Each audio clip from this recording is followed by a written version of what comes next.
Oh, we're coming back from sunny Spain. Are you pleased to be back? Are you pleased to be back? No. Oh. Summer's gone. I'd like to say it's nice to see you again. Thank you very much. Oh, we do have something to look forward to, though.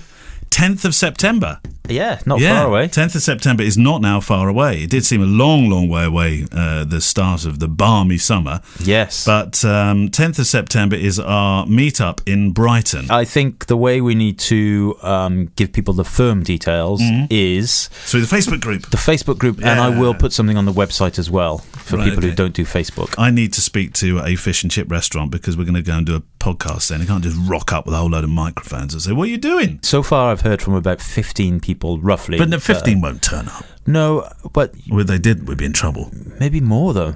Wow. What, in a fish and chip shop? Well, hopefully, I'd like it to be as many as people as possible, but who knows? It's a photo walk. I mean, you're not going to learn a lot. It's a photo walk. No. It's not about... So it's fun. It's going to be... Don't go thinking this is an educational thing. This is a jolly. Yeah, it's a jolly, and although... we'll talk about stuff. Yeah, of course, and I will answer any questions, like, if you have any about Fujifilm camera, as Neil will, of course, but it's absolutely, it's a case of meeting, we'll go for a walk around the lanes, and...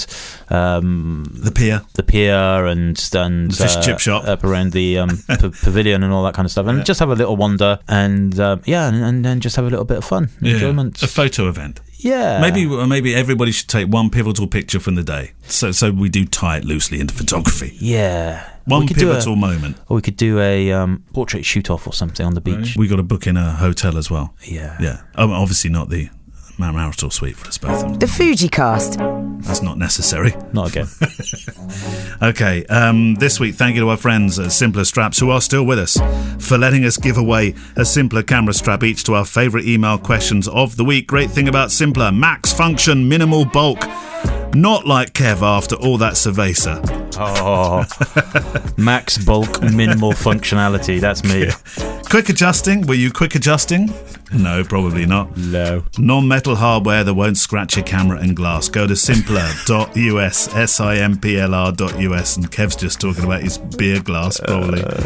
If you'd like to see what these things look like. There's your questions too about anything Fujifilm or photography related. As always, it doesn't have to be about weddings. It doesn't have to be about Fuji cameras. Click at fujicast.co.uk. Right. Question. Shall I launch? Yeah. I've got to do your... Press into your paperless... Save the trees. Save the trees. Still saying it. Save the trees. Right, here we go. Michael Gerard. Thank you for your excellent podcast, guys. My question is perhaps rather dull. There's no such thing as a dull question, but I'm interested in how you form contracts with your clients for photojournalist, wedding photography, or it could be any kind of photography, actually. What are the crucial elements that must be in there? What advice would you give to a new business owner? Sorry if the question's a bit bland. It's not bland, Michael. But I'm trying to go into the business properly, which I applaud you for. And I'm sure Kev would too, with all the background issues. And we certainly will applaud you for thinking about tax and insurance and contracts, because that's what makes you a professional. What do you think, Kev? Yeah, I kind of agree. I do agree. I definitely think you need contracts, and I think you need... what are the elements of your contract? My contract, effectively it says... I retain copyright. You can use the pictures, but you mustn't sell them or enter them into competitions. Yep.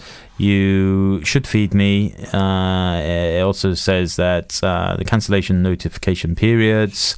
And do you mind sharing what that period is, or is that private? No. So if they cancel 90 anywhere between 90 and 60 days before the wedding, they have to pay. No, sorry, anything after 2 weeks and up to 90 days before the wedding, they have to pay a half of the wedding fee.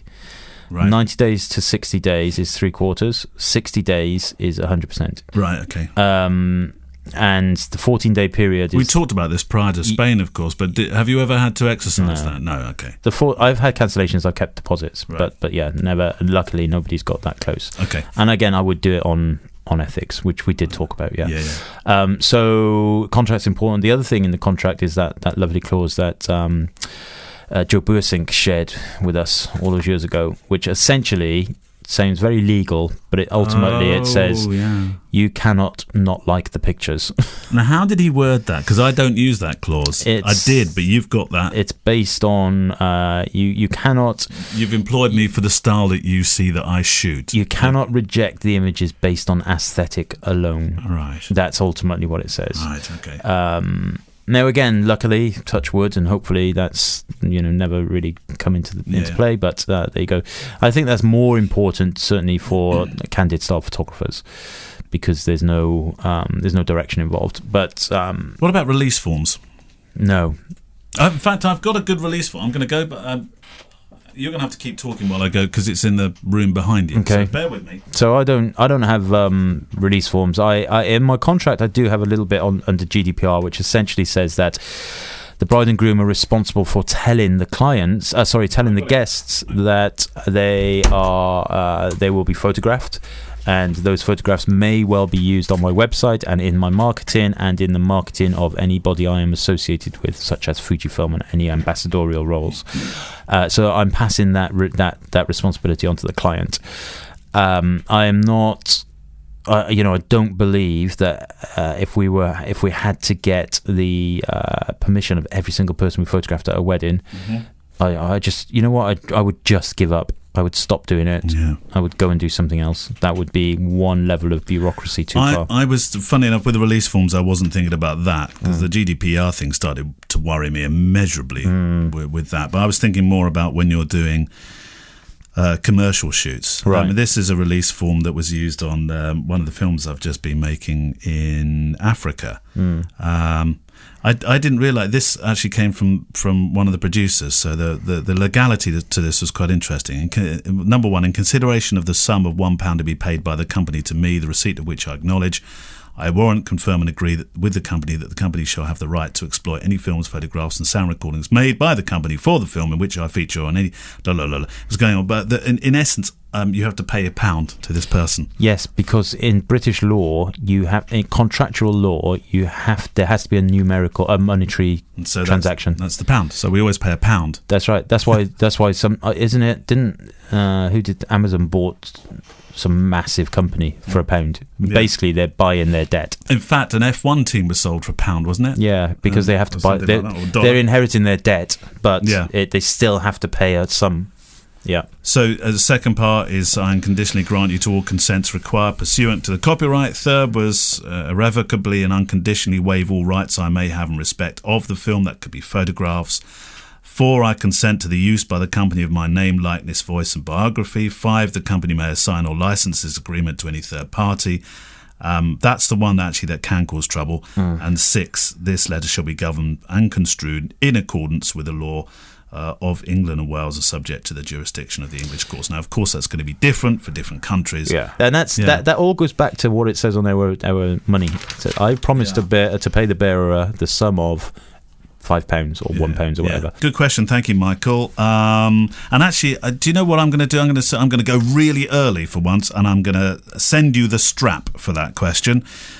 So Michael, the strap is yours because I think it's an interesting and very important one. And to be honest, straight off the bat, I like the fact that you're talking about issues like tax, insurance and contracts, and it's not dull. I think it's important, and if more people took notice of that, I think the industry would be in a very different place. Totally agree. So thank you very much for that question, and it's worthy of a strap. I still know people who shoot without insurance, and I think that's disgusting. Yeah, me too. Okay, so I've got a question. Me too, as in I don't shoot with insurance. I get it. I'm disgusted. I get it. Don't worry. I'd underline that. It's all right. I know I've been to Spain for a month, and I'm a bit jaded from all of that, but I do get it. Okay. In Spain, I mean, you just sit out there, don't you, and roast?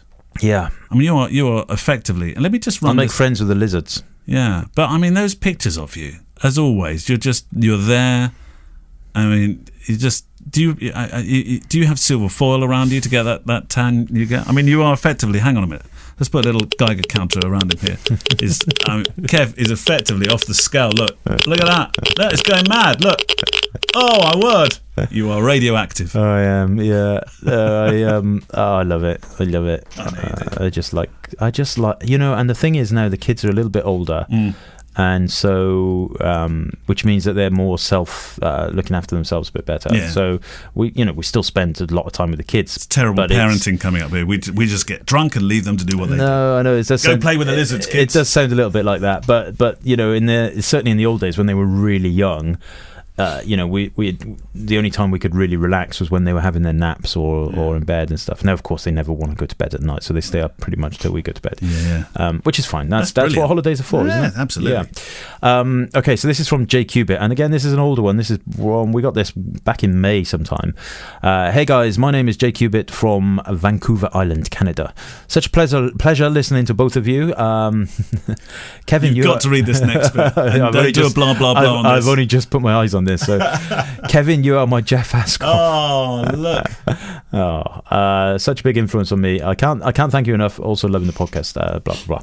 I actually clean toilets at night to support the family while trying to get started in documentary wedding photography. And I've listened to all your episodes multiple times while working.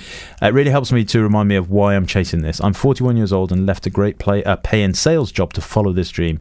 So if it doesn't work out, it's Kevin's fault. It's all your fault. Yeah. Two questions, right? First, is there an address I could send a small patch to put on a camera strap or camera bag to have it signed by the two of you? I guess we can make contact with you separately on that. Yeah. I hope that's not too weird, but that would be an incredible thing. Haha. Yeah, of course. So second, I just switched to Fuji X-T3 from Canon. When using spot metering, I'm having some trouble after I lock my exposure to take a shot. It appears that I cannot keep the same exposure locked in once the shot is taken, and have to re-expose if I want that specific exposure again. Am I doing something wrong, or is it just the way that I do it? Thank you so much. Okay, so thanks for your email, Jay. And no, you're not doing anything wrong. So if you're shooting the same way as while you're answering this question, I'm going to send Jay an email. Okay.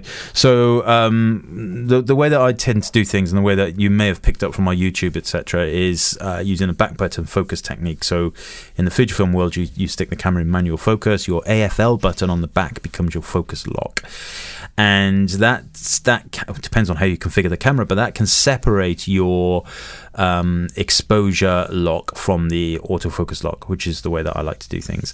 And you can half depress the shutter button, which will lock in the exposure. Then you can recompose and take your picture. But of course, as soon as you take the picture, the camera will make another exposure. Will look for another exposure. Now, this only affects you if you are in any of the automatic modes. So you might be shooting aperture priority or fully automatic or speed priority. So there's a couple of things you can do with the X-T3 especially. You can use the AEL button on the back of the camera. That will, once you press that will lock the exposure, so it won't reset it. Alternatively, you can dial those in manually. So if you're on a very bright sunny day and you're exposing for the highlights and there's shadows around, once the camera gives you the exposure, just dial those three values in manually, and the metering system is no longer relevant. So those two things. So you're not doing anything wrong. You're just doing it the way that I do it, which actually, once you do it that way, is very quick. I typically back button focus, expose, and then I'll just point my camera roughly at the area that I want the exposure from, half depress, recompose, and then do it again, and it's very quick. So there you go. Good. Thanks, Jay. Nigel Bayton, hey guys, absolutely loving the podcast. Wish it was more than once a week though. I think we'd go mad. I think you'd go mad. I have a question about other people using your photos on their accounts. I recently posted a photo of a shot I took at our city, and one of the city pages saw it, used it on their account, and credited me as the photographer. Now that's all good as far as I'm concerned, but they did alter the composition of the shot, and in doing so changed how I originally had the shot in my head before I took it. What would you guys do in a situation like this? Is it really worth asking them to post it as I originally intended, or am I overthinking this? And should I just be happy that somebody else likes it enough to use on their page? Cheers, guys. Nige. Well, look, I think some of this could depend on whether you want to build a healthy relationship with them as a publisher. And if you want to build a relationship with them, probably going in gung-ho and saying, look, this is not the way I planned for it. Please, cease and desist or whatever. Take it down, and you'll never hear from each other again. You certainly won't be sending each other Christmas cards. Or you could maybe contact them and say, I'm so chuffed to bits that you used it. Really, really pleased, and I have more like this and X and Y and Z. But for the moment, any chance you could maybe use this as the image the way I saw it, and start to form some communication with them and work a little bit more with them. That's what I would suggest. There are those, of course, that would say, "How dare you send them a legal mail straight away?" Now, maybe I'm too softy on that, but that was my. I kind of have that same opinion. It's building relationships that way. Yeah, I think we can get a little bit over pressure sometimes, and you've got to think about it from the business angle as well sometimes. Yeah. Okay. So I have one here from. It says we're getting through these really quick. Do you remember just before summer? I think we got 2 questions. Yeah. In one half one. I know. Yeah. Chuntering away about other stuff. We're going to get back into it, aren't we? Miguel Vaz, aka the Quick Brown Fox, spelled Phox. Yeah. So this is the Quick Brown Fox. Hi Neil. Hi Kevin. Miguel. My name is Miguel Vaz from Portugal. I'm going to Portugal to speak at the Inspirational Photographers Conference in that's amazing. October, I think. Yeah, 3 days in October. Fantastic. 3 days in Portugal. Yeah, 4 days. 4 days there. 3 days of talks. Wow. Yeah, that's brilliant. Yeah. So maybe I'll see you there, Miguel. My name is Miguel Vaz from Portugal. I'm starting my own wedding photography business with much focus on documentary street style, just like yours, which I absolutely love. My Instagram account is @thequickbrownfox. There we go. Have a look. If guys care to check it out, of course. I love the podcast. The amount of complicity among you two is just perfect. Complicity, really spot on. Okay, I don't want this self-indulgent moment to last forever, otherwise Kevin will just read yada yada yada yada. So straight to my question, and I never did in that one. No. I recently bought the Viltrox 85mm f1.8, which is the first third-party lens with autofocus made specifically for Fujifilm cameras. Wondering if you guys have tried it. I like the results that it provides, but I feel that AF could be a bit more snappy. Like to know what you guys think of it if you've tried it. Keep up the good work, guys. Always a pleasure to listen. Always eager for the next episode. The Quick Brown Fox. I'm trying to look for Quick Brown Fox at the moment. I'm not finding it. The Quick Brown Fox. The Phox. But is that got Phox? Oh yeah, right. The Quick Brown Fox. So I don't have that Viltrox 85mm 1.8. However, I nearly had it, and this is I wonder when this came recently, didn't it? So I wonder this is a very strange little conversation I'm going to have, and it's mostly going to be in my own little head. We're in there with you. So Viltrox were going to send me an 85mm 1.8, which I was going to look at, and they sent it, and they sent me the track-in, and then about 3 weeks later they said, "Have you got it?" And I said no, and I checked the track-in, and I followed the track-in from China, and it'd gone to Portugal. Right, you could go and pick it up. Well, I wonder if it ended up at the Quick Brown Fox's house. Yes, that's it. I wonder. So no is the answer. This is really weird. There's lots of the Quick Brown Foxes, but there's the Quick Brown Fox UK. Is this something, the Quick Brown Fox? No. Well, okay. The Quick Brown Fox. And so I haven't got it, but I'm interested in looking at these different, especially with the autofocus now, because mostly the third-party lenses are manual focus only, and that's fine. If you're kind of doing portraits or something, or but if you're doing reportage or whatever, you probably want to get your autofocus in check, or you're going to end up doing a lot of zone focusing, which you wouldn't comfortably be doing on an 85mm lens. So I don't know is the answer, Miguel, but I feel that the autofocus mechanism in third-party lenses won't be anywhere near as fast as the Fujifilm lenses, because they won't have all of the access to the same technology and computerized bits and pieces inside the camera that they would have had to make a best guess at the circuitry. So I think that's probably normal, but I'll be interested. It's interesting to see how these lenses are kind of moving forward now. They're going from manual focus to autofocus. Somebody somewhere has cracked the autofocus algorithm for Fujifilm cameras, it seems. Know it. Right, this is look at this top segue coming up. Last question before the interview. Michael Fox, from the Quick Brown Fox to Michael Fox. Hi, Neil and Kev. I've gone into Australian.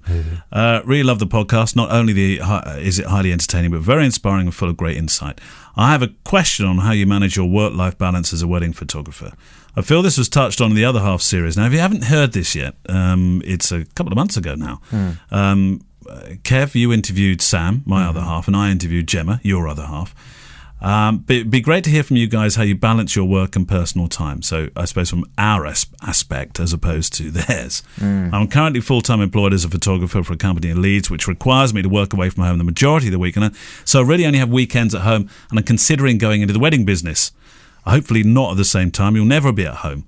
I found the Other Half series really interesting, but I'm almost in the opposite situation in that my other half is encouraging me to get into wedding photography. Weddings never used to be something that I was interested in until I came across your work, Kev, in a magazine, which made me realise that it's possible to shoot weddings in a way that match my own personality. Isn't that funny? That's exactly what happened with me and Jeff Ascott. I know, look, it's history repeating itself. I understand that being a wedding photographer will still be very much hard work and will lose most weekends, but wanted to get a sense from you guys on how much free time you get or allow yourself around the shooting, editing, admin and other business-related work. Right, Michael, thank you very much. Well, just before you went on holes, you had 8 weddings to edit. Yeah. So when we talk about work-life balance, it's actually, you know what, we sat down, Neil and I sat down just before we did have our summer break and talked a little bit about this, and it does seem like we are, we're working harder, I think, and perhaps not necessarily earning the same rewards. No. For the effort put in. So work-life balance is a huge thing, and it's ultimately the reason why I became a photographer was for a better work-life balance. Was it the reason you became a wedding photographer? Yeah, I suppose. Okay. And I still think that is the case. I definitely think that, I'm sat here. It's early September. It's midweek. I'm not sat in an office in London with a tie on. I haven't been on the tube for 3 hours. So it's absolutely a good work-life balance. I've just spent, and I know I keep mentioning it, but I've just spent, a best part of over a month on a holiday with the kids and everything. So, ka-ching! Although, people do often say to me, isn't August the busiest time for wedding photographers? Not for you. I'm like, yeah. Yes, absolutely. But you do need to keep it in check. That's the thing, because it's very easy to just roll with the work and roll with the editing, and I've just got to get this wedding edited, so I'm just going to stay up tonight, darling, and I end up watching a few films while you're editing, and then before you know it's 2:00 and you're doing that regularly, and especially if you've got a day job as well, and we've all been there. We've absolutely all been there, but you do need to keep an eye on it yourself, because nobody else will. And don't just chase the dollar. Neil and I both know photographers who ultimately don't charge enough, but seem so reticent to say no to work, to the point where they are, because they're cheaper, they're shooting 4 weddings in a row, 3 weddings the next weekend, and I've seen people. In the short time I've been a wedding photographer, which is nearly 12 years, I've seen people who were single when I first met them, met somebody, and this is both men and women, so met a partner, get married, have kids, and are now divorced in that time. And not because of wedding photography. Yeah, absolutely, really? Because of their job, because they're just not around. They're not around. Yeah, and I've seen it. I've actually seen it. I've seen photographers that happen to them. I've seen their entire life cycle, that what should take a whole life has happened in a space of a couple of years, and it's usually the guys. It's usually the guys that cannot take their eye off the dollar and forget about the family. Yeah. And if you forget about the family, there's no point having the money. You described me from a few years ago when I was shooting 80 weddings a year. I'm describing. I've been there as well. The second year, I shot 69 weddings, and just went around. It was horrible, and I refuse to do that now. I spoke to there's a particular venue I used to work at quite a lot, recommended by them, but. Now no longer I'm still recommended, but I don't get many bookings. And the reason for that, and I found this out, was there's another couple there that work at this venue, husband and wife team, they work together. And they're so far under what I'm charging. I'm just bound not to get any of the recommended stuff there. It's going to be them. Now, the interesting part of that conversation was when she said, well, we're doing X amount of weddings a year, a lot of weddings a year. More weddings than I was doing on my own a few years back. Wow. Much more. Wow. And I said, whoa, I'm not sure I'd want to go back to those days. She said, yeah, but the thing is, they have kids. She said, we're both in it together, so it doesn't matter as much because we're both miserable away from our children. She didn't say as much as that. Yeah. But there was an inference. Yeah. And I thought, you've got your work-life balance wrong if you're both thinking we should be at home a bit more. Yeah. Look, Yeah, you have absolutely. to accept if you're shooting weddings, you're going to be away at weekends. That's the way it works. People do get married Monday, Tuesday, Wednesday, Thursday, Friday, but not as much. No, absolutely. And also, if you think, I would say the average amount of weddings that an average wedding photographer shoots in a year, if they charge reasonable rates to make a living, is 25 to 30 weddings. Now, that's only 25 is half of 50, which is not every weekend. No. Certainly not every weekend. No. It's, it's technically once every other weekend. But as you say, you get weddings during the week, you get double headers and various things like that. You've got to be charging good money if you're going to be doing have to be charging 25 good money. weddings. Absolutely. If you want to have a proper business. Yeah, if you wanna shoot 60, 70, 80 weddings, 120 weddings, whatever, you charge too little. Don't get me wrong. There are people out there who shoot 120 weddings and charge good money as well, and they're But the not ones, many these days. Not many, but they do exist. But I would say that the ones that are shooting all these really elevated numbers of weddings, especially if they don't appear to be on the VAT radar, are not charging a huge amount of money. Yeah, or not telling the truth. And that then, like I said, it's the guy. It's the guys. The guys chase the money and they forget about the family and also, here I go again. Don't forget the social media. There's an element of ego in it. There's how much Jamie calls it willy waving. People on Facebook. I think she called it that. In the interview I can't believe I've already got 65 weddings booked for next year. Yeah. I'm like, really? And also, why? Who cares for a start? Yeah. And probably you actually mean 35 rather than 65. And that 3 is right next to the. Yeah, and also if you're on 65 weddings next year, you're not VAT registered. No, something a bit odd going on there. Yeah. And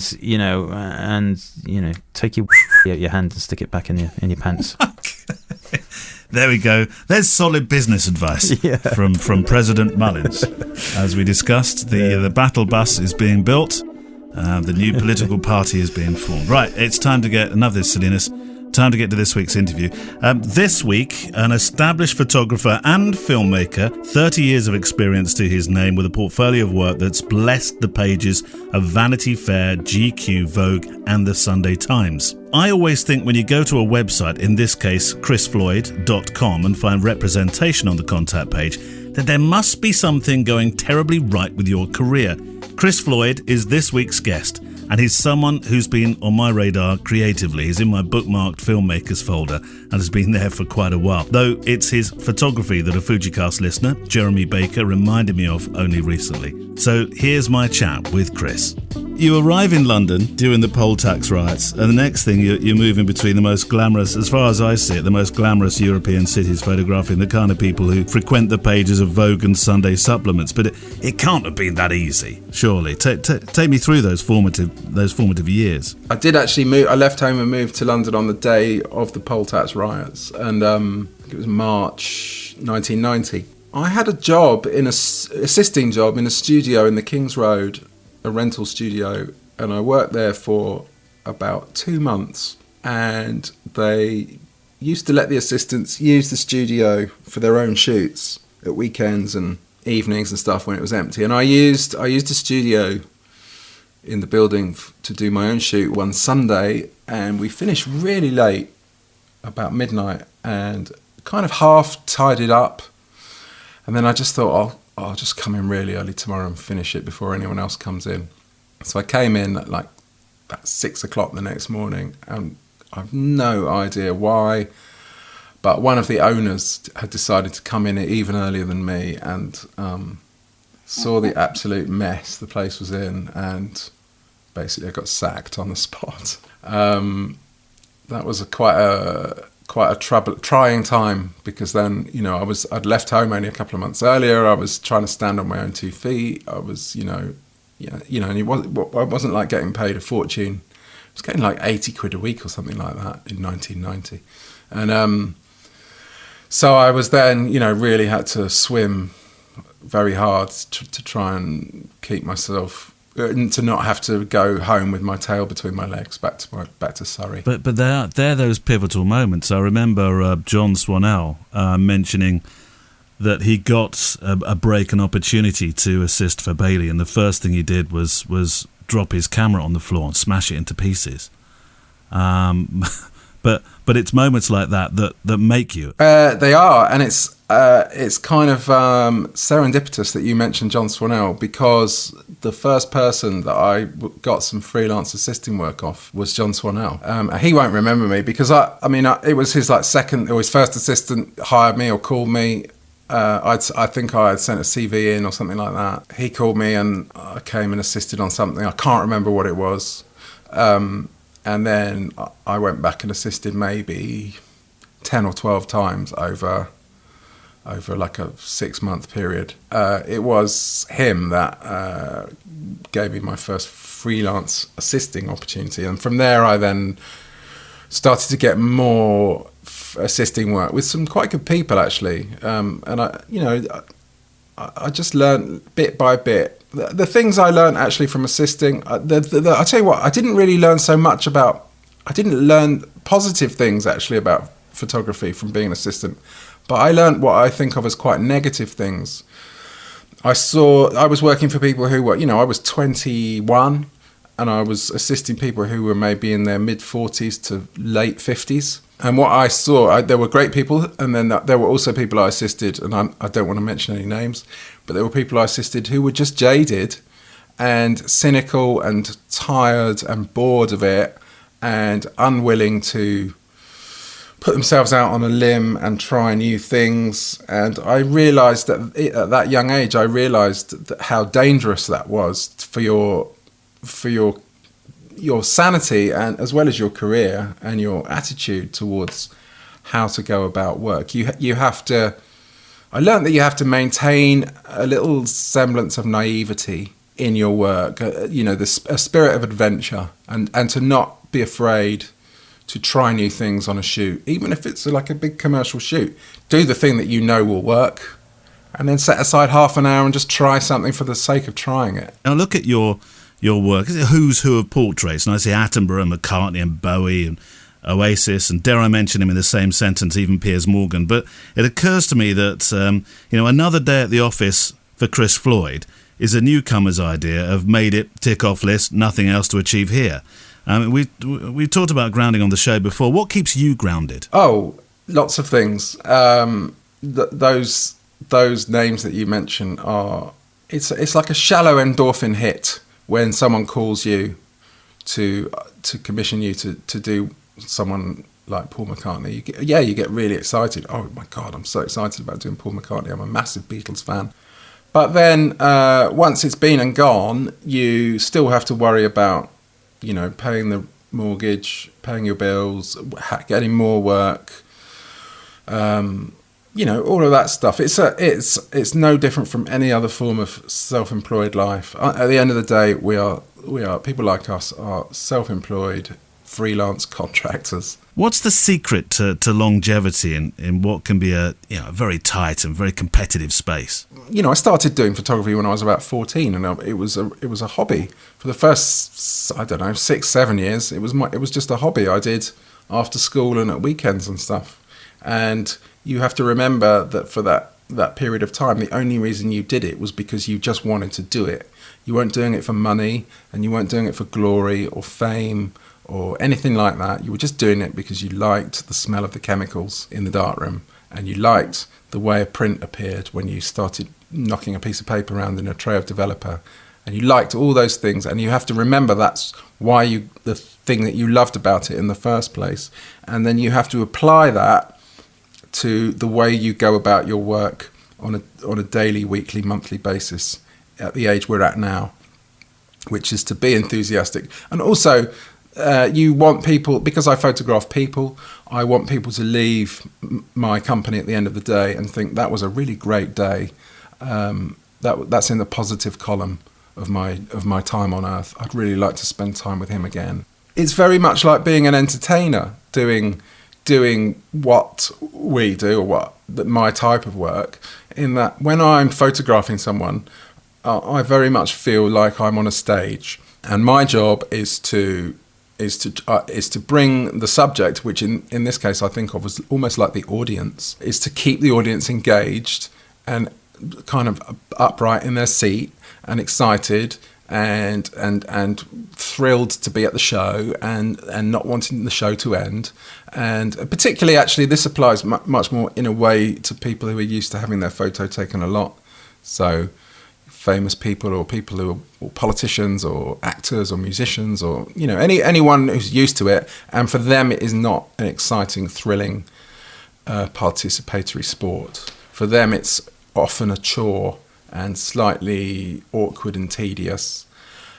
So what I try to bring to it is a sense of occasion and a sense of fun, I suppose. I want them to be intrigued by me as much as I'm intrigued by them. So you're an extrovert then. So many photographers describe themselves as introverts. If you're the ringmaster, you're the extrovert. No, but this is the thing. You see, in real life, I'm an awful introvert. I'm a dreadful introvert, and it's only when I go to work, when I put my photographer hat on, that I have to kind of put on this cloak, a coat of extrovertism, and it's not a struggle, but it's an effort to become that person, to become this alter ego. And that's incredible when you look at the list of the people you do meet and those that you will have to communicate with and get on with very quickly. Yeah, it's like a sort of, you have a relationship on steroids with people. It's a fundamentally, because you're trying, the image that you make, or the pictures that you produce, you're trying to engender intimacy from a situation that's fundamentally artificial. That everything about a photo shoot is fake. The lights are fake. The scenario is fake, and yet what goes on within the four walls of that frame is anything but fake. If you know how to do it right, you can make it feel as natural as the weather. Now, it's not exactly a new departure, but I wanted to focus a little on the filming side of what you do. Do you think flicking that button to film mode is an aspect that can haunt your business if you fail to engage with it? I mean, you've engaged with it, and you've been extraordinarily successful by doing it. I've kept to a very small. I'm not making Alien 5. No. I mean, there's a simplicity to I mean, things like, can a robot do your makeup for stylist? And the one that I remember watching it, a good few years back now, the ones that you did for Porter. Well, they were the first things I did, really. That was... They were great. I pitched the idea of those to Mr. Porter, and Jeremy Langmead, who was the boss of Mr. Porter, just kind of... We had a meeting for about 5 minutes, told him what the idea was. I had actually made a test film with a friend of mine called Patrick Grant, who's a tailor on Savile Row. So I did one of him getting dressed, and then I showed that to Jeremy Langmead at Mr. Porter. So I had a sample, and he watched it. I mean, the time it took him to watch it, which was about 2.5 minutes, and he went, "Great, let's go and make 6." I couldn't believe it. I was like, "Oh, okay." He goes, "Yeah," and then I'll put you in touch with my deputy, and we'll go from there. And then we did. We ended up doing. We did 6, and then we did 6 more, and then we did about 30. But from being a photographer with pretty much 100% input to making films where storyboarding and collaborative remits start to play out, how much do you... I mean, it sounds, with the Porter one, you and Mr. Porter, you obviously did get to steer the ship creatively. Is it often like that when you're making film work? No, it's not. It's much more convoluted in terms of time spent before in pre-production. It's time you spend discussing it, months often. Because on the day of the shoot, you've got to make sure that everything is buttoned down and as it should be, and how you want it to be. So I mean, I did a job for a Swiss bank last year, and it was shooting. It was two different 30-second spots. One was with a family of 5, so mum and dad and 3 kids, and then there was another one with a mum and dad and 1 young toddler.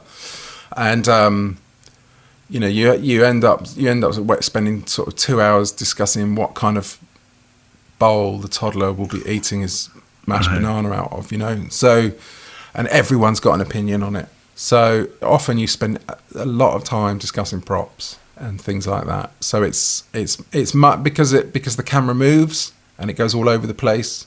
You've got to think of it as it's a multi-layered thing, whereas stills imagery is 2-dimensional and moving image is 3-dimensional. You've got to factor in time. There's an irony here because you made the campaign for Philips, where the concept was, or the tag was, what was it? Simplicity is an espresso machine that makes a coffee expert out of anybody. And I just thought, actually, taking that analogy and applying it to photography and filmmaking, does the democratization of photography, the proliferation of boxes, Chris, that you can use to make an image, the amazing standard of many of the new photographers that you've already alluded to, does that keep you awake at night? Do you think about rugs being pulled? Because to use Tom Stoddart as an example of an interview we did earlier on, saying he felt frustrated that sometimes the younger guys and girls get gifted the grants for their supposed new ideas because it's perceived that the mature guys don't have anything new. Does that keep you awake at night?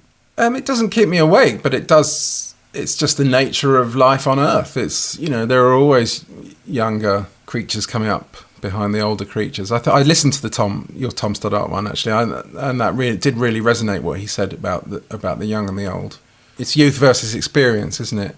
And then that ties back in again to the thing I said when we started talking earlier about maintaining that sense of naivety and exploration in your work, because there's no reason why you can't be older and still have a young attitude and mindset in the way you go about your work. I mean, one of the things I've really noticed a lot, when I looked at the Taylor Wessing winners this year, one of the things that really occurred to me is how prevalent the use of film is now. And people like us who grew up in the film era and then had to deal with learning digital quite quickly, and then obviously we've kind of absorbed it, learnt it, now we're comfortable with it.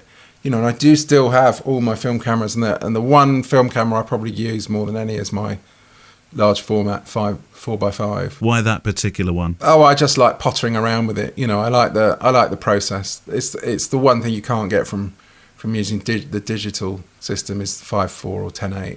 But I do think that there is a fetishization of film that alludes to what I think of as that people are using it as a metaphor for having a soul.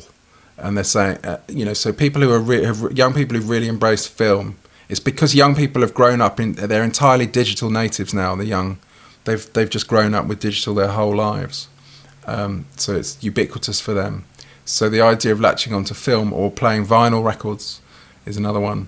It's a way of saying, well, I'm thinking about it a little bit deeper than you are. Yeah. But if you're like us and you grew up in the era of film, then there's nothing that kind of magical about it. To me, it's a bit like the Wizard of Oz. It's like, oh come on, it's just a bloke round the back on a bike. So the thing I was going to say about Taylor Wessing was that there's a kind of embracing of almost what I think of. I don't know. Can I say? I'm going to swear now. But there's an embracing of an almost a slightly shit looking aesthetic, where everything's a bit shonky and slightly off, and it's physically slightly wonky. And it's very kind of basic, and it's just like people shooting daylight and on camera flash. But I'm not seeing a lot of work shot on film that's particularly complex technically. Where it's it's been lit in an amazingly clever way. Because to try and use very complex lighting setups now without the crutch of a digital setup, I'd be reluctant to do that. So the shot on film for the film's not dead hashtag thing and all that, all the pictures, it's just daylight. It's just people taking pictures in daylight mainly, and that's not hard. So I'll be really impressed when I can see people who are obsessing about film shooting really complex things on film. It seems appropriate that I should mention it, because whenever I approach photographers for an interview, I feel a little duty-bound to say that I'm approaching them not for the kit, but for them. And I did with you, Chris. And then you fired back an email saying, but I do shoot Fuji. You're also a Fujifilm shooter, X-T2 and X100T, I remember you said. Yeah, because it was the tone of your email was almost like, yeah, but you don't, it's not all about Fuji and everything. I was like, no. And I just wanted to say, because I bought a X100T completely on a whim. I can't remember where I was. Literally bought it. It was a complete impulse buy. Bought it, started using it, really, really loved it. I thought it was fantastic. And the first couple of weeks I had it, I found it quite tricky in that, I was using the screen on the back, and I wasn't used to that. But once I kind of got the hang of composing and taking pictures by treating the screen as an advantageous thing, then I realised I was taking pictures in a completely different way to how I take my pictures with my other cameras, with a Canon 5D or my 5.4 plate camera. It's just another way. It's like you're seeing the world through a different set of eyes almost. So is the 5D3 your usual professional weapon of choice? It is, but I use them both actually. I use the X-T2 and the 5D. The X-T2 I love using because I've got a 56mm lens on it, and I absolutely love using it at f1.2 because my Canon lens is the widest Canon lens I've got is I think an f2. But I love using the Fuji in the studio with studio lighting, but tons and tons of neutral density gels on the lights, and then shoot at 1.2. So you do use it professionally? Oh yeah, definitely. Yeah. My thanks this week to Chris Floyd for his time on the FujiCast. I'll let you into a production secret and something important when recording interviews that I got seriously very wrong when I recorded that chat with Chris. It's a little like when you're filming. Always leave the recording to roll longer. Don't press pause, don't press stop, because invariably you're going to hit on a subject during the pleasantries of goodbyes that really should have made it to air. In this case, I was talking with Chris about success, and he shared some theories about the patterns of highs and lows as a photographer in terms of monetary workflow, and I think it's too easy, and we kind of touched on this before we went to this interview. In a world where everybody looks like they're leading the perfect, awesome life, to forget that even the top pros find their wave crest break a little earlier on some rides into shore from time to time. It's a subject I'd like to come back to, perhaps with Chris another time, but equally, if you're listening and you want to share some of your own experiences of that phenomena, we'd love to hear from you. I think we'll call that episode, when it happens, something like We're All Human After All, or Not Everything Is Awesome, one of the two. And thank you very much, by the way, to some people who have suggested guests of late. I've started following up on guests, and it's worth you sending them in. Please don't send in things like, I think you should get Don McCullin on the show, because clearly, boy, would I like to get Don McCullin on the show. But try and send me some ones that might at least say yes. Maybe I should aim high. That's a terrible thing to say, isn't it? I was thinking, yeah, we could get Don McCullin on here. It'd be fine. Really? Yeah, easily. Yeah. I'm sure. Let's just ring him now. Okay. Got his mobile number? No. Right. Back to questions. It would be ace, though, wouldn't it? It would be amazing. Hi guys, I presume you saw the recent article on f-stoppers or read the original Facebook post about the wedding photographer that posted a picture of a guest with a mobile phone. I'll call it up in a second so we can refer to it while you're talking. Yeah, it's wedding photographer goes viral and epic rant against guest who ruined shot on phone. Yeah. I thought I'd rescue you. Just fill it in, yeah. You just fill in all the complicated words you just do now. What's your view on the photographer's comments, and have you ever anything similar happened to you? So from Steve in New Zealand. Steve Ford. Right. Shall I click on this and then we can? Yeah. Right. Okay.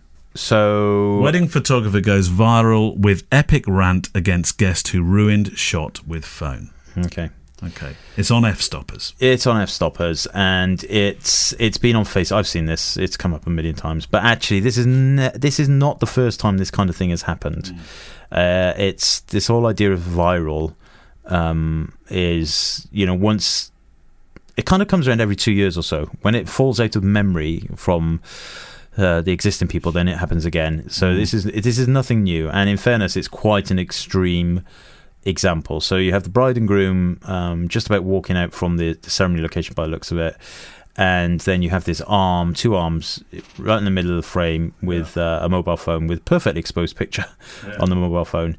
And I don't know what the comments that Steve mentioned, what do you think about the comments below? So we might need to dig into the comments underneath this article. Yeah.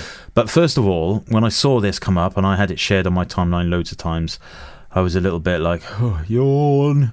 How many times? The fact is, we live in a world with mobile phones. My take on this is it's the bride and groom's responsibility to decide if they want the guests to have mobile phones. If they do, they do. If they don't, they don't. I'll just carry on doing my job accordingly.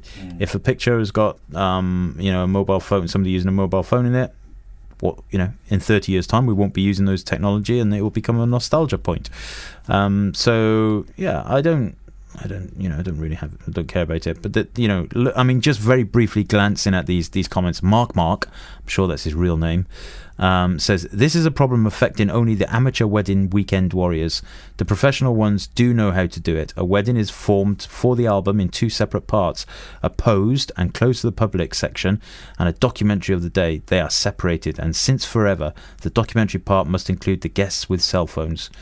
Now, if the amateurs want to perform at a wedding without the posed part, basically because they don't know how to do it or don't have the necessary equipment, then the guests with cell phones is what they get. Wow, okay. So Mark, basically, and that comment is on the F-Stoppers article itself, is essentially saying that, the American way is the only way. Yeah. Well, the rant was. I'll read a few words from it. Not only did you ruin my shot, but you took this moment away for the groom, father of the bride, and the bride. What exactly do you plan on doing with that photo? Honestly, are you going to print it out, save it, look at it every day? No, you're not. But my bride would have printed this photo, looked at it often, and reminisced over this moment as her dad walked her down the aisle on her wedding day. But instead, you wanted to take a photo with your phone, blocking my... It's all very I. And move to the left. Move forward. Exactly. That's what I was thinking. Don't get angry. It's a part of the day. This is being taken, by the looks of it, on a 70 to 200mm lens, something like that. Step to the left. Absolutely. Go down on your knees, shoot under it, whatever. Do your... There is no need for. It almost looks to me like she's taken more time and to execute the picture of the woman with the phone than she has on the actual picture of the back. Well, she has, because on the second frame here, this is a well focused. I'm going to make a point of this picture of somebody on their phone. Yeah, which actually I would also do something like that, but I would include it as part of the day, not as a complaint. I mean, don't get me wrong. I get her point. I do get her point, but also. It's the life we live. It's the world we live in. I thought you were just about to say it's the lifeblood of a wedding for a moment. I think you were dangerously close. It's the world we live in, and that's the way it is. And if you if you want to go down the route of telling your brides and grooms that they should tell no clients no guests can have phones, then that's fine as well. Do that, but don't expect it not to happen. But things are going to happen on a wedding day. And in any form of any photography, and you just have to. You can't just get angry about it. That wedding guest wouldn't have done that on purpose. No, she wouldn't have thought about it. How can I screw up this shot for whoever? Yeah. I mean, this thing does not. I'm going to pass you a phone in. I must remember to put this. If I haven't put this on by the time you hear this, just message me in the Facebook, in the Fujicast Facebook group, and tell me to put this up. But it will be on my Instagram. It's on my Instagram already.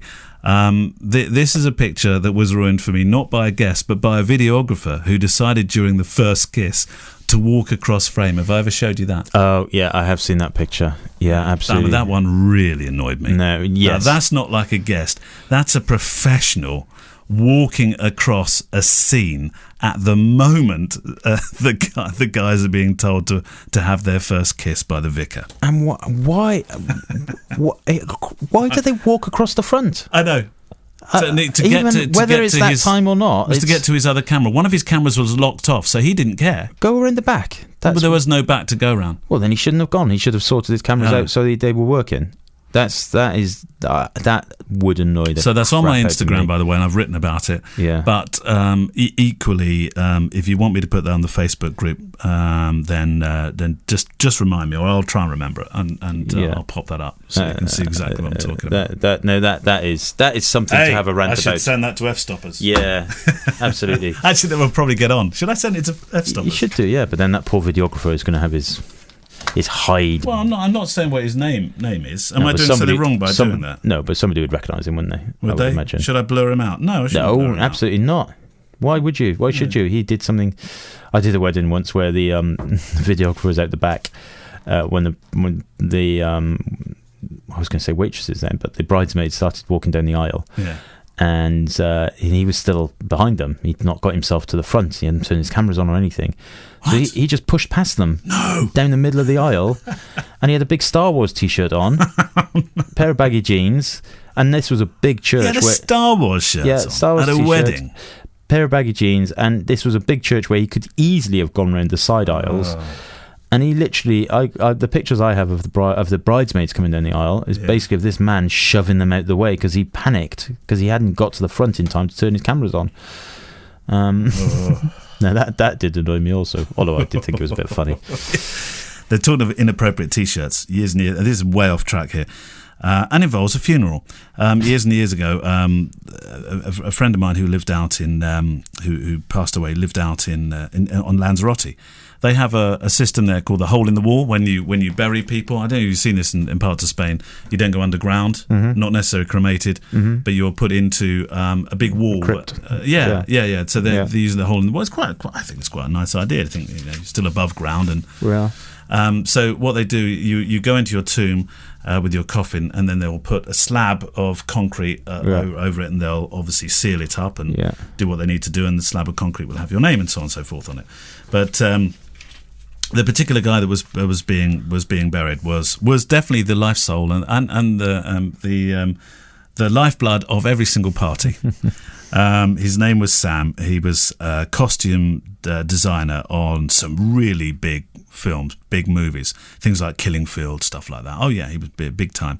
And Lanzarote loved him. He loved Lanzarote. He lived on this side. It's where I happened to work in when I first worked in radio for a while. And anyway, he passed on. He was a terrible, in a good way, joker. He would take the rise out of everybody, everything. Everything was fair game to him. Everything in life, even the sad stuff, he would laugh at. He would fool about. He was just one of the most genuine guys. Just didn't take stuff seriously. Lovely guy. They buried him in the hole in the wall, and the young guys who were doing it, that were wearing T-shirts. There was a whole congregation there, mourners watching on, and they pushed the coffin in, and these two guys climbed up to do the final bit of sealing work. They'd done that, and everybody was listening to people saying how great Sam was. And the young chap turned to the audience, the audience, might as well have been for Sam, the congregation, and on the front of his T-shirt it said, "Happy Christmas." It's fantastic. Sam, he would have loved that moment, I'm sure. Anyway, we've gone well off track there. Did you ask that last question or me? I did. Right. Yeah. John Baisley, firstly, thank you for such an informative, insightful and easily listened to podcast, which even includes questions and or sort of reminiscence of funerals now. You both are simply a joy to listen to. My question is, has there been a time in your photography where you became so overwhelmed and where you wanted to, where you wanted to be as a photographer, such as a landscape photographer, also a wedding photographer, portrait photographer, street photographer, that you ended up being everything to everyone by using the shotgun approach and feeling despondent as a result? What then caused you to say enough to everything, and then just concentrate on one genre that you enjoy and excel at? Now, this is an intriguing question because we discussed before, Spain in particular, that I'm thinking that my business will probably be 50-50 at some stage in the next couple of years. It'll be 50% making podcasts, talking to people about making their own podcasts, all that kind of, building a podcast for somebody, setting them up. It'll be as much about sound as it is about weddings. So two totally. So my enough is gentle there. Although I haven't thrown loads of mud at the wall in that respect. I haven't tried to be a portrait photographer. I think it's very easy to, once you get established in one genre, and then you stick with it. Yeah, but it's also very easy to think you can do other genres as well. Oh, I see what you mean. And perhaps you can't. Yeah. Let's just say you're a portrait photographer and you think, I know, I've got a dog, I'm going to take a few pictures of my dog and then I'm going to stick them on my website and then I'm going to offer my services as a dog photographer too. And, maybe it works, but maybe you're not a very good dog photographer. And maybe that needs to come into consideration. I don't know. I mean, I guess we've all done stuff that's not necessarily our normal bread and butter work, I suppose. Yeah. But what is not normal bread and butter work then? Well, weddings is my bread and butter. So if you did a commercial job, would you feel that was well off kilter for you? Or? Probably, yeah. It depends a little bit on the style of it. You've done commercial I've stuff. done a lot of commercial stuff. And actually, some of the commercial stuff I do is... a majority of the commercial stuff I do, which isn't a lot, is actually candid. So what they want is... I did something for an is another word you need to help me out with here, Neil. I have no idea where you're going. Aluminium. No. Was the what? What is the word you're trying to say? It's like catchphrase. Alumni. People that used to go to the university. Yeah, alumni. I did some pictures for an American magazine for a famous university in California. They would never have asked you had they not they known that you couldn't say the word. Yeah, but what they wanted was me to go to this pretty well known, in fact very well known financier in the city and do some corporate-esque shots of him, but he didn't want to be disturbed, and they wanted pictures of him in real life. So I just went for 20 minutes and snapped away at him basically at the keyboard, and he carried on doing his very important work and didn't even know I was there, I don't think. He probably did, he just chose not to observe you. They loved it, and so that kind of stuff comes along. But you're right, the some of the more kind of staged, or not staged, but more traditional commercial work, I suppose, is it's different. But it's not my mainstay. It's not. I don't know. You can all try everything, and if you like it and you're good at it, then carry on doing it. I think sometimes you find out that what you thought you were good at, and you surprise yourself with something you didn't think you were going to do, and suddenly you do. I mean, I never thought I was going to photograph weddings. In fact, the first thing I said to the guy that asked me to photograph his brother's wedding, that first thing I famously said to him in my own 5-minute mind was, I can't think of anything I'd rather do less than be at somebody else's bloody wedding every Saturday. Those words were the words I actually used. And there we go, 800 later. You never know, do you? You never know. Right. 800 weddings. 800, I know. 800. I'm just kind of processing. If we work out how many in speeches, how long is the average speech? Set of speeches. Would you say 35 minutes? The average? 45 minutes? I'd say closer to 45. It's 36,000 minutes of speeches. Divide that by 60. I've spent 600 hours of my life have been spent listening to. I reckon it's more than that. Probably feels like more than that, does it? Yeah. Well, I've heard a lot of jokes, 3, 4. Well, I've heard some jokes, almost it seems 600 times. I really want to write a piece about what not to do with wedding speeches. The first thing I would write, I would. Here's another thing for your presidency, okay, President Mullins and Chief of Staff James. We are going to ban at weddings. We are going to formally make it illegal for best men to do audio-visual displays. It's just not going to happen under your presidency. It's just not going to be allowed to occur anymore. It's banned. I've seen some good ones, I must say, but yeah, most of them go wrong. When you see the LCD, when you go in there and the projector's up, you think, okay, what are we on for here? Some have been, and then there's 6 best men. Yeah, some have been brilliant. I'll grant you that. But as a groom-to-be, if you're listening here, please make sure you if it's going to be AV, make sure you've got a best man that can pull that thing together. Do you know what? I did a wedding just a few weeks before I went to Spain, and it was in Cardiff, and it was a lovely wedding, really lovely, lovely, lovely people. And it was a smallish wedding in terms of numbers and all that kind of stuff. And the bride's father had passed away, I think, about 18 months previously. Oh, that's sad. Yeah, and but they didn't do the whole kind of, we're really sad he's not here kind of thing. They mentioned him, but made sure it was still a happy thing.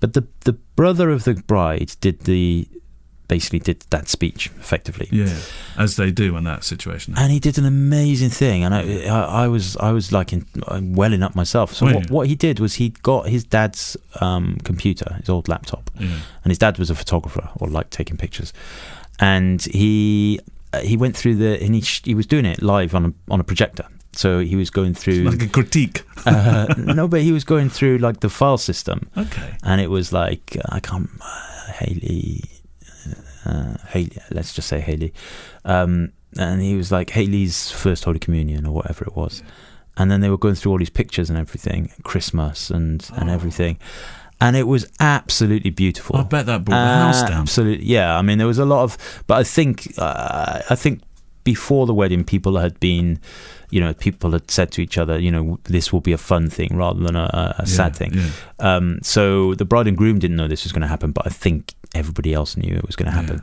And it was beautiful, absolutely beautiful. And there was video, there was iPhone footage and stuff on there. That would have finished me. Yeah, it was. How was she?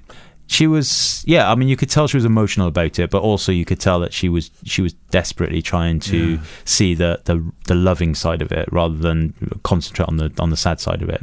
And which she did, and she did it very well. It was really beautiful. Oh, yeah. I don't know what to say after that. Two more. I'll say two more questions. Yours first, then I've got another one. Okay. First of all, I'm going to just drag Steve into our questions. New filing system. Yeah, there we go. See you, Steve. Okay. Right then, I'm going into this one totally blind. All right. This is from Moment to Moment.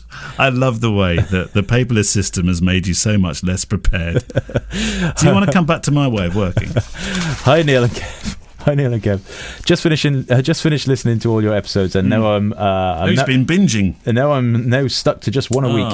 My daily commute to and from work has been really enjoyable with your banter as a company. Thanks to you both for the effort and you put into the Fujicast. Thank you. Oh, he's in Sydney, isn't he? So his commute is. I've done that commute last year. Amazing. Well, he might not be going to exactly the same place as you went. Well, no, not necessarily, but I'm just thinking. I can imagine him. He's on that bus going over the bridge. I see. Mate, you're so lucky. Okay. Right, and actually, he goes on to say. Anyway, to my question. Sorry, I've shot about 25 weddings in the last 4 or 5 years. Never really attracted more than that. I wasn't putting in much time and energy to improve my marketing because I secretly disliked weddings. The wedding photographer that dislikes weddings, imagine. It's like the children's entertainer that hates kids. Yeah. Posing people, doing large organised group shots, lugging heavy Canon gear and lighting around. That's what he said, by the way. Not me. I now shoot Fuji X with minimal flash. Now that I've discovered that documentary wedding photography is an actual thing, it's reignited my passion, and I imagine this can happen multiple times over one's career as a wedding photographer. Has there been a moment when either of you felt at a loss of love for wedding photography and perhaps saw it as just a source of income? How did you overcome that and reignite your passion? So this is from Jeremy Plaisance from Sydney, Australia. And Jeremy, I'm going to send you my strap. Yeah. Because I think that's a very, very good question. And you live in one of the best cities in the world. Yeah, and you obviously clearly get on the same bus that Neil used to get on every day. He might not. He might use the other thing you can do when you commute in Sydney, of course, you can use the ferries. And then you really are the luckiest man. Or drive, or walk, or bike. Yeah. Okay, so Jeremy, what a very good question, and I'm gonna throw it at you, Neil. Have you ever gone to a wedding? Have you ever? And come back and thought, I didn't like that, yes, but I got paid? Yes, I have. And I think if I sat here and I just lied I'd be part of the awesome brigade, and you'd think less of me for it. And I know that some brides and grooms listen to this podcast. I know that because I had a pre-wedding chat with one a couple of weeks ago, and he mentioned a few things that he'd heard on the Fujicast. I thought, I better be a bit more careful. But then at the same time, I thought, no, actually, I'll just keep doing what I'm doing. Well, we had Tim Kington, who wrote in a few months ago. I photographed his wedding. Yeah, you did. Yeah. So I think, like anything in life, if there will be some people you meet that you don't click with as well as other people. Yeah. Yeah. And generally for me, those will be probably couples that have booked me who've just seen me as a tick off a list. Haven't really had much to do with me before. There's been very, very little communication. I'm being careful here because I know you work in that way, but that's the way you I like to have chats with people before. Yeah. I'm not saying I need to become their best mate and go down the pub. No, I'm not saying that at all. But I'm saying that a little bit of communication and understanding that they both are invested in the style of photography that I want to present is important. Now, some people will hire me off the bat, and then they'll say they want all this documentary stuff, and then come the big day they'll say, by the way, we've got another list of shots for you, and that's not really being invested. And they're usually the sort of people that I haven't really chatted to before. And then I'll meet couples like I did a couple of weeks ago. I met just a glorious, amazing, they're all amazing couple, but this not all, but this particular couple, there was a guy who was a former commando and had served in some pretty risque areas in the world. He was the biggest blubber looking through my books that I think I've come across. I mean this seriously, ever. And I've photographed an England rugby player as well. And he sat there, he's blubbing. He said, "No, I don't know, I'm going to get through this day. I already don't. I'm crying. It's not even my own bloody wedding." I thought, you are just the person I'm. You're totally invested in how I feel, not necessarily how I photograph a wedding. You're the person I want to work with. Now, sometimes you return back from a gig where there haven't been that guy that I'm pointing at now that's not there anymore, and you feel like a sense of, and I think I'd be lying if I didn't say that. Yeah, I mean, I agree with you totally, and I wonder if the question is more about a period of time. Have you ever kind of fallen out of love with wedding photography for a prolonged period of time and thought it pays the bills? When I shot 86 and then 80 and then 84, I think the following year, yes, very much. And I think Sam said to me, I was resenting the fact. I remember saying to my mother-in-law, I remember saying this, they were going off to Bournemouth to go down to the seaside. It was a Sunday, and I was putting my camera bags in the back of my car, and then Grandma and Granddad turn up to pick up the boys and Sam, they're all going off. And I said, you know what? It seems to me you spend more time with my children than I do these days. And I knew it, and Sam gave me that look of death. And I don't think the grandparents gave me a much nicer look, but it was just all my frustration surfacing at one time. Those moments, I think, were the moments where I thought, this is crazy. I can't be doing this anymore. Yeah, it's a tough one, isn't it? But you come out of it, because then you'll go and photograph something so important to you personally. And I know that sounds weird, how somebody else's wedding could be important to you and you would be engaged that emotionally, but you do. But you do, because you meet people like the ex-commando and you think, do you know what, this is really important for them, and so therefore it's really important for me. Yeah. I'm not sure you're invested in my answer. No, I am. I see it as well. I agree. I mean, it kind of backs onto what we said earlier, doesn't it? About if you shoot lots and lots, and you're not. I mean, you did it ethically because you were earning good money from those 90 weddings a year and paying your VAT and all that kind of stuff. Yeah. It was a proper business. Yeah, exactly. And it is still a proper business. No, absolutely. And that's why I said when we had that conversation that there are people out there that do it and get by and are happy to do it and make a lot of money from it. It's the ones that don't make the good money from that kind of effort. They're the ones that really would struggle. And for me it's less, because typically I shoot, I mean the most I ever shot was 69, but typically I shoot anywhere between 25 and 30 weddings a year. That's my comfort level. I'm happy with that. Could you do 40, 50 now? I don't think so. No. I honestly, I mean, physically I could. But if it was good money and the bookings kept rolling in, would you just keep saying yes, yes, yes, yes, yes? Well, that's the question, isn't it? I always plan my holiday stuff a year in advance. So already for next summer, August is blocked out in my diary. Yeah. The half terms are blocked out. So they're non-negotiables for me. Anything else goes. Anything else around the other days go. So I probably would, if they weren't affecting those times, those holiday times. I never want to be that person that's that's the family are on a holiday and you're not. No.